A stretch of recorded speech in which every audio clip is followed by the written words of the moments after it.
I personally worked with 5 to 6 different companies, but this never changed. तुमचा log in time तर नक्कीच fixed असेल, पण तुमचा लॉग आउट टाइम हा एक्सटेंड जरी झाला तरी ते खूप नॉर्मल आहे. तुमचा बॉस येतो, तुम्हाला म्हणतो कि कोई ब्रेक नहीं लेगा, कोई लॉग आउट नहीं करेगा जब तक तुम्हारा काम खत्म नहीं होता, and you simply can not say no. एक टाइम नंतर हा स्ट्रेस टॉक्सिक होऊन जातं.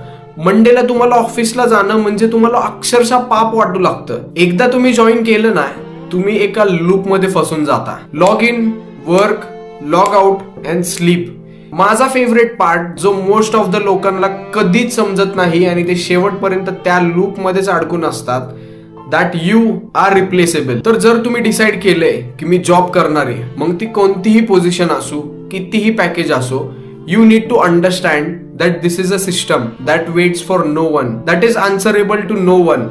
ज्या दिवशी तुम्ही रेझिग्नेशन टाकल त्याच सेम टायमिंगला एक्स्ट्रा 5,000 किंवा 10,000 देऊन तुमच्या HR कडे अजून 50 रेझ्युम्स रेडी असतात. So this is it and it is what it is.